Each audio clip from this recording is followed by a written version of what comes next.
स्वागत है आपका। बुलडोजर बुलेटिन देख रहे हैं आप। आपके साथ में हूं शिल्पा रावत। और सबसे पहले बात आपको बता दें उत्तर प्रदेश की ही, जहां पर दिल्ली से लौटते ही उत्तर प्रदेश के मुख्यमंत्री योगी आदित्यनाथ एक्शन मोड में नजर आ रहे हैं। अब कुछ ही देर में सीएम मंत्रियों प्रमुख सचिवों के साथ अहम बैठक करेंगे। इस बैठक में यूपी की अर्थव्यवस्था पर चर्चा की जाएगी। वहीं कल सीएम योगी मंत्रिपरिषद के साथ बैठक करेंगे। ये बैठक लखनऊ के लोक भवन में आयोजित होगी। तो दिल्ली से लौटते ही एक्शन में दिख रहे हैं सीएम योगी आदित्यनाथ। और ये बता दें आपको, मंत्रियों के साथ बैठक की जाएगी। कल मंत्रिपरिषद की बैठक भी करेंगे और यूपी की अर्थव्यवस्था को लेकर चर्चा की जाएगी।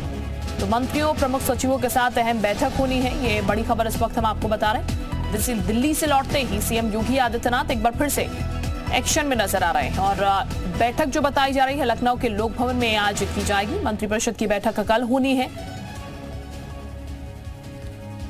और इसके साथ ही बता दें आपको, आज भी एक अहम बैठक होनी है मंत्रियों और प्रमुख सचिवों के साथ। नीतीश इस वक्त हमारे साथ ज्यादा जानकारी के साथ जुड़ चुके हैं। नीतीश, एक्शन मोड में फिर दिख रहे हैं सीएम योगी आदित्यनाथ। आज एक बैठक होनी है मंत्रियों और प्रमुख सचिवों के साथ और कल मंत्रिपरिषद के साथ बैठक होगी। देखिए, आचार संहिता खत्म हो चुकी है और इसके साथ ही चुनाव भी खत्म हुआ और उसके बाद शपथ ली जा चुकी है।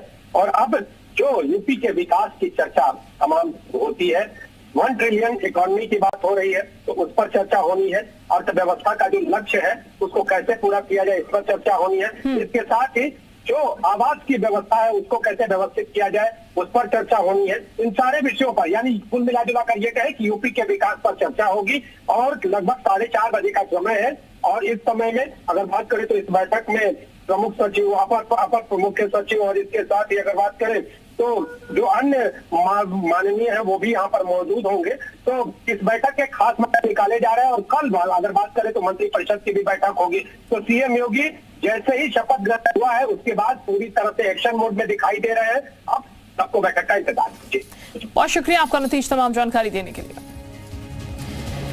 यूपी की अर्थव्यवस्था पर फोकस रहने वाला है और बैठकों का अब दौर जाहिर तौर पर शुरू हो गया, क्योंकि आचार संहिता खत्म हो चुकी है, चुनाव भी खत्म हो चुके हैं, नतीजे सामने आ चुके हैं, नई सरकार गठित हो चुकी है। और अब एक्शन मोड में मुख्यमंत्री साफ नजर आने लगे हैं। दिल्ली पहुंचे हुए थे शपथ ग्रहण समारोह में, लेकिन अब जब मुख्यमंत्री वापस लौट आए प्रदेश में तो उसके बाद अब सीएम योगी आदित्यनाथ बैठकों के जरिए जो है प्रदेश की अर्थव्यवस्था को भी देखने के लिए काम में फिलहाल जुट चुके हैं।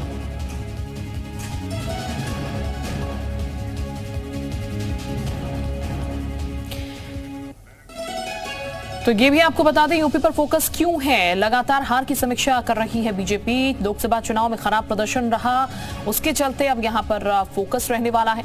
प्रदेश बीजेपी में बड़े बदलाव की आशंका भी की जा रही है। इसके अलावा अगर बात की जाए तो यहां पर जिस तरीके से समीक्षा की जानी चाहिए उसी को लेकर भी बैठकें जो है वो शुरू होंगी। अगले महीने 9 सीटों पर उपचुनाव होना है। इसके साथ ही उपचुनाव में बेहतर प्रदर्शन की उम्मीद जो है वो यहाँ पर की जा रही है। लोकसभा चुनाव में खराब प्रदर्शन रहा है, लेकिन उस प्रदर्शन को कैसे संभाला जाए, कैसे सही जाए, अब क्योंकि उपचुनाव होना है इसीलिए पूरी फोकस जो है वो यहां पर की जा रही है। तो 9 सीटों पर उपचुनाव होगा। 9 में से 4 सीट एसपी, 5 सीट एनडीए के पास है। उपचुनाव में बेहतर प्रदर्शन की उम्मीद जो है वो फिलहाल यहां पर की जा रही है और इसलिए अब ज्यादा फोकस करने की जरूरत उत्तर प्रदेश में है। और इसको लेकर सीएम योगी आदित्यनाथ कह सकते हैं अभी से एक्टिव होना शुरू हो रहे हैं।